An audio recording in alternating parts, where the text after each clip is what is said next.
Hi, I'm James Holst, and today we're talking about lithium batteries and why I think lithium technology has done more to change ice fishing than any other technology out there today.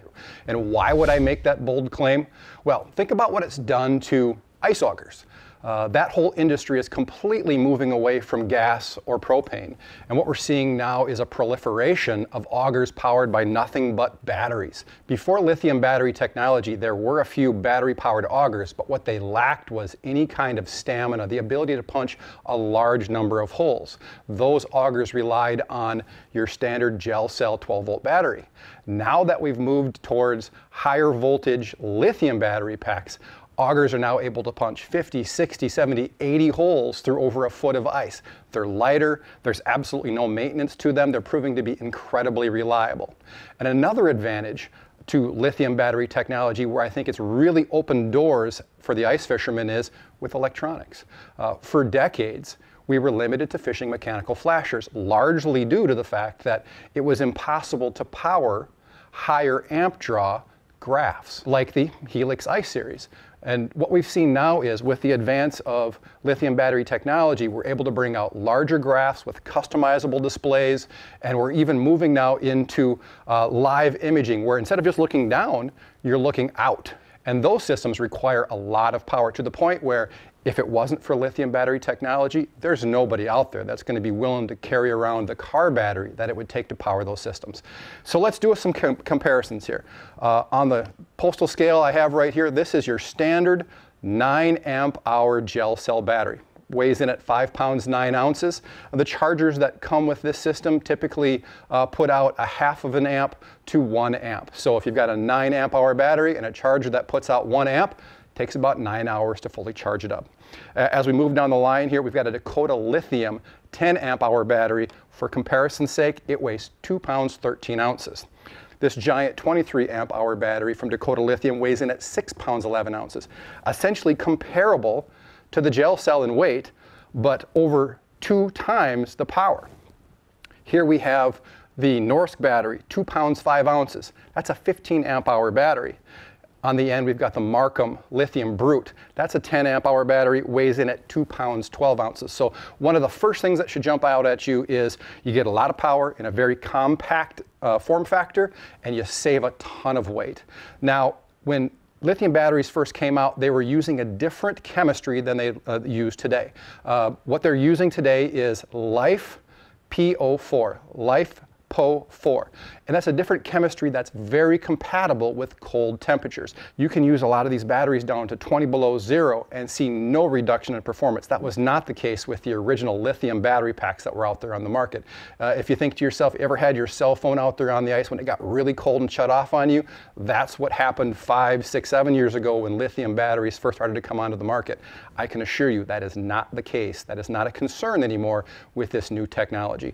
One of the things I really appreciate about lithium batteries is you can buy higher amp chargers, which really speeds the recharging process. Typically, these batteries will come with a 2 amp charger, which means on a 10 amp battery, you're looking at about a 5-hour recharge. It's actually a little bit faster than that in my experience, and some of these battery companies offer higher amp hour chargers to shorten that process even more. Now, one more thing I want to add is while you can use standard 12-volt gel cell style chargers to put a partial charge on some of these lithium batteries, I don't recommend it. There's a chance you could do damage to the battery by shortening its life cycle, and you will definitely not get a full charge. Anytime you're looking to charge a lithium battery, I would recommend using the lithium battery charger recommended by the manufacturer. You get to choose the amp output of the charger, but do stick with a dedicated lithium charger specifically made to charge these batteries if you want to get the most out of your lithium. Now, here's my recommendation for choosing the lithium battery that's right for you. If you're going to power a traditional mechanical style flasher, the power consumption on those units are very low, right around 1/3 of an amp per hour. Now, on a 10 amp hour battery, you're going to have power for about 30 hours. 30 hours, That's going to keep you out there on the ice for an entire weekend. So in that scenario, this 10 amp hour battery is more than plenty. Now, if you're using a graph out there on the ice and you plan to fish long days, take into account that those graphs like the Ice Helix 7 from Humminbird, they use more power. And what you'll need then is a higher amp hour battery. A battery that I'm very familiar with and that I've used the last couple of years is this Norsk 15 amp hour battery. It's provided more than enough power for me to use my 7-inch graph out there on the ice for multiple long days in a row.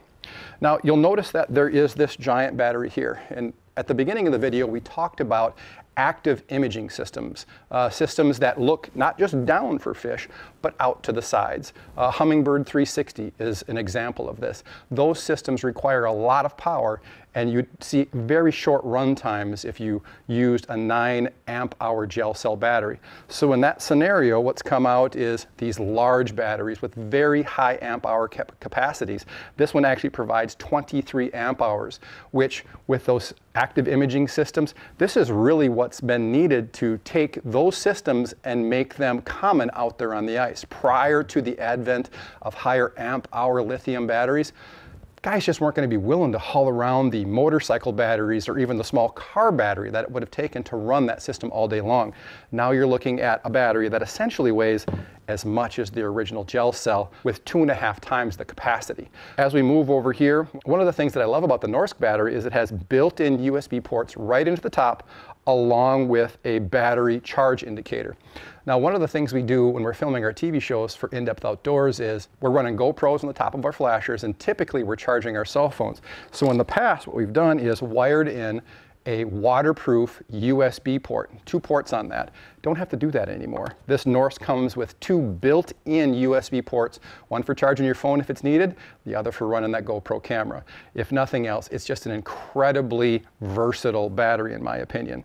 Now, there is another use case that is really cropping up and is getting very popular with anglers, and that is the use of a power box.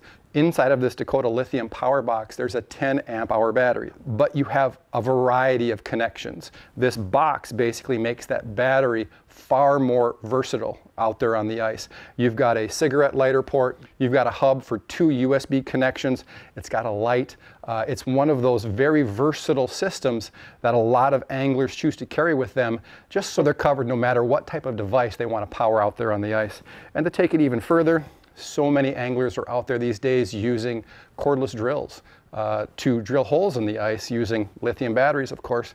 And what Milwaukee has come out with is a very simple and inexpensive adapter that connects to their red lithium series batteries. And what that allows you to do is power a USB device. If you want to charge a laptop, a cell phone, you can easily dual purpose the batteries you're using to run your lithium auger to charge your cell phone. This video is intended to give you an overview, an understanding of why a lithium battery might be a perfect solution for the way you fish. Thanks for watching.